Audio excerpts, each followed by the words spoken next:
వెళ్తున్నటువంటి పరిస్థితి మనకు కనిపిస్తుంది.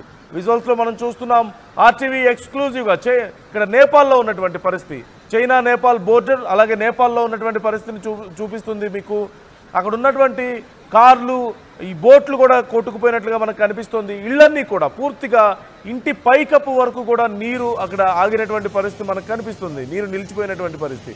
ఈ నేపథ్యంలో ఆ ప్రాంతంలో సహాయక చర్యలు చేపట్టడం కూడా చాలా కష్టంగా మారింది.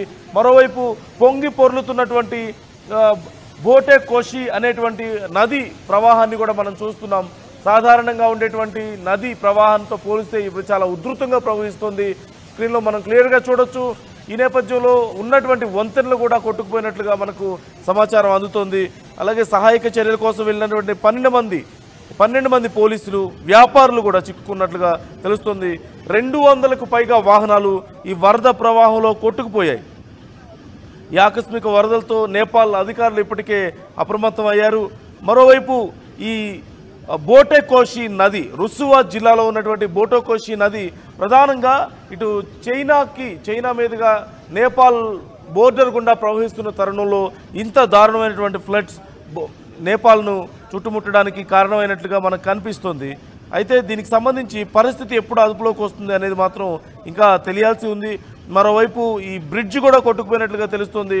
డ్రై పోర్ట్ వద్ద ఉంచినటువంటి చాలా వరకు వాహనాలు, షిప్లు, అక్కడ ఉన్నటువంటి చిన్న చిన్న బోట్లు కూడా కొట్టుకుపోయాయి.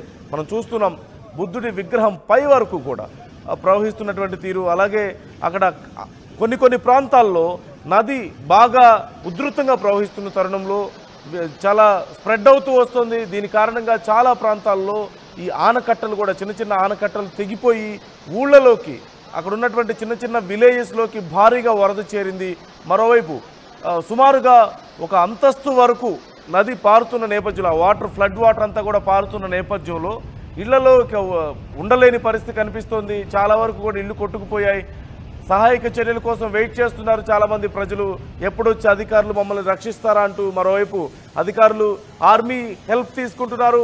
హెలికాప్టర్ సాయంతో సహాయక చర్యలు మరింత ముమ్మరం చేసే ఆలోచనలో ఉన్నట్లుగా తెలుస్తుంది. ఈ ప్రభావం ఇంకెన్ని రోజులు ఉంటుంది అనే దానికి సంబంధించి మాత్రం ఇంకా పూర్తిగా సమాచారం అందడం లేదు. చాలా ప్రాంతాల్లో ఎలక్ట్రిసిటీ కట్ అయిపోయింది. రోడ్స్ డెస్ట్రాయ్ అయిన నేపథ్యంలో, రోడ్స్ కొట్టుకుపోయిన నేపథ్యంలో ఇతర ప్రాంతాలతో కనెక్టివిటీ పోయింది. మరోవైపు కొంచెం ఉధృతి ఎక్కువగా ఉన్న నేపథ్యం మనకు కనిపిస్తుంది క్లియర్గా. వాటర్ ఫ్లో చాలా ఉధృతంగా ఉంది. ఈ తరుణంలో అక్కడ సహాయక చర్యలు చేపట్టడం చాలా కష్టమవుతున్న పరిస్థితి. చిన్న చిన్న బోట్లలో వెళ్ళి ఆ వాటర్ ఫ్లోలో, అంత హెవీగా ఉన్నటువంటి వాటర్ ఫ్లోలో చిన్న చిన్న బోట్లలో వెళ్ళి సహాయక చర్యలు చేయడం సాధారణమైన విషయం కాదు. ఆ వాటర్ ఫ్లోలో ఆ బోట్లు కూడా కొట్టుకుపోయే అవకాశం ఉంటుంది. మరోవైపు మనం ఇప్పుడు ఇంతకుముందు చెప్పుకున్నట్లుగా 12 మంది అధికారులు కూడా, పోలీసు అధికారులు కూడా ఈ వరదలో చిక్కుపోయారంటే అర్థం చేసుకోవచ్చు పరిస్థితి ఎంత దారుణంగా ఉందనేది. చాలా ప్రాంతాల్లో బురద కొట్టుకొస్తున్నట్టుగా తెలుస్తుంది. పై ప్రాంతాల్లో, కొండ ప్రాంతం నుంచి వరద ప్రవాహం కొనసాగుతున్న తరుణంలో, కొండ ప్రాంతంలో కొనసాగుతున్న ఈ వరద కారణంగా బురద చాలా పెద్ద ఎత్తున వస్తుంది. ఒకసారి మనం చూస్తున్నాం ఆర్టీవీ మీకు అక్కడ ఉన్నటువంటి పరిస్థితిని ఎక్స్క్లూజివ్గా చూపిస్తుంది.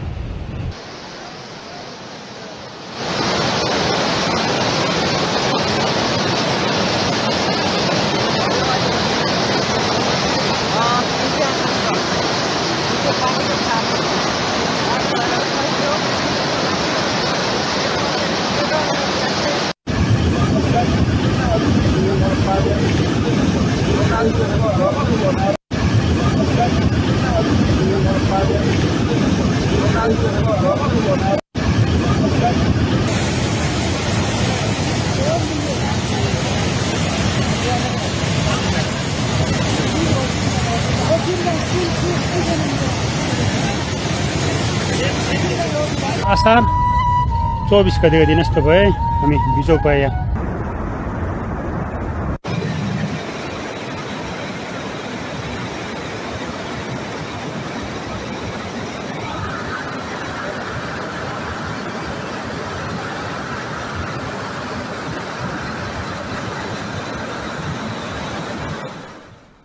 రైట్, మనం చూస్తున్నాం ఆర్టీవీ మీకు ఎక్స్క్లూజివ్గా నేపాల్లో ఉన్నటువంటి సిచ్యువేషన్ని మీకు చూపిస్తుంది. ఎంత దారుణమైనటువంటి పరిస్థితులు కనిపిస్తున్నాయో మనం చూస్తూనే ఉన్నాం.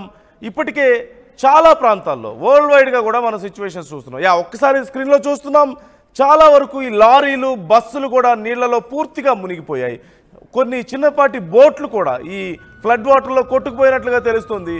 ఈ నేపథ్యంలో అసలు కనీసం అక్కడి నుంచి తప్పించుకొని వేరే ప్రాంతాలకు వెళ్ళడం కూడా సామాన్య ప్రజలకు చాలా కష్టం అవుతుంది. మనం చూస్తున్నాం పెద్ద పెద్ద బస్సులు కూడా పూర్తిగా మునిగిపోయినటువంటి పరిస్థితి. అంటే సుమారుగా ఒక 10 అడుగుల మేర నీరు ప్రవహిస్తుంది.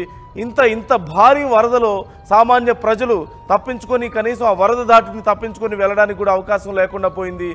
రెస్క్యూ టీమ్స్ ఎప్పుడు వస్తాయా, ఎప్పుడు సేవ్ చేస్తాయా అంటూ వెయిట్ చేస్తున్నటువంటి పరిస్థితి కనిపిస్తుంది. చాలా ప్రాంతాల్లో చిన్న చిన్న బ్రిడ్జిలు కొట్టుకుపోయాయి. ఒక్కసారిగా ఈ నదిలో వరద ఉధృతి కారణంగా ఈ బోటే కోష్కి అనేటువంటి నది మనం చూస్తున్నాం.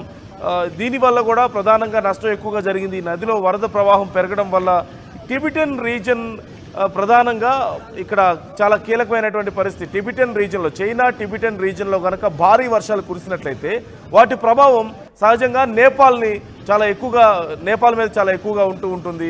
ఈసారి ఆ రీజన్లో చాలా ఎక్కువ వర్షపాతం చైనాలో నమోదవడం, చైనాలో పూర్తిగా సుమారుగా వారం 10 రోజుల పాటు వరదలో మునిగిపోయినటువంటి పరిస్థితి కొన్ని ప్రాంతాలు మనం చూసాం.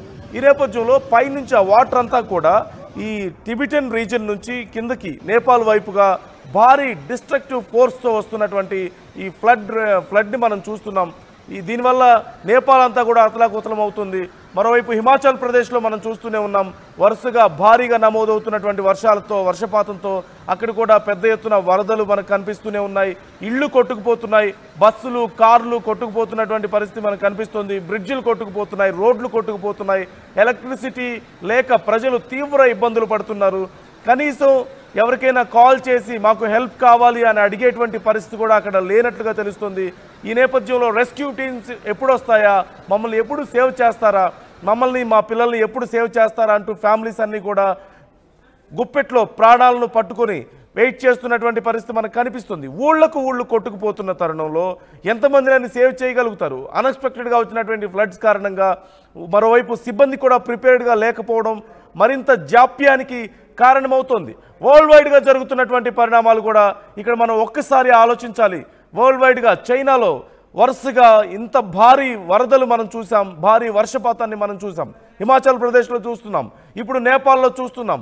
ఈ చైనా టిబెటన్ రీజన్ అంతా కూడా పూర్తిగా వరదలతో సతమతం అవుతున్నటువంటి పరిస్థితి మనకు కనిపిస్తుంది. మరోవైపు టెక్సాస్లో చూస్తున్నాం, అమెరికాలో పరిస్థితి మనం చూసాం.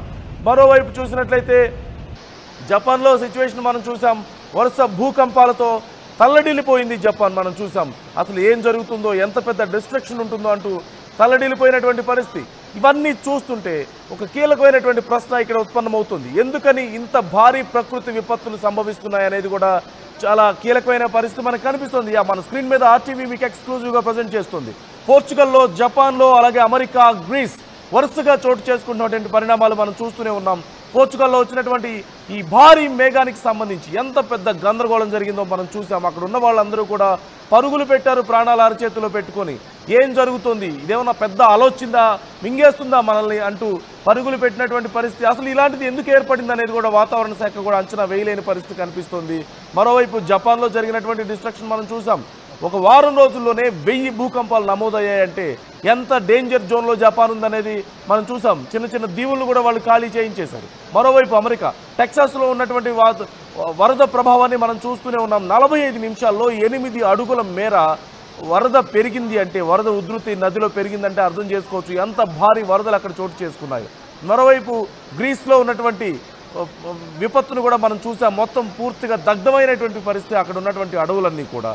ఇక ఇండియాలో పరిస్థితి చూస్తున్నాం. హిమాచల్ ప్రదేశ్ అంతా కూడా వరదల్లో కొట్టుకుపోతుంది.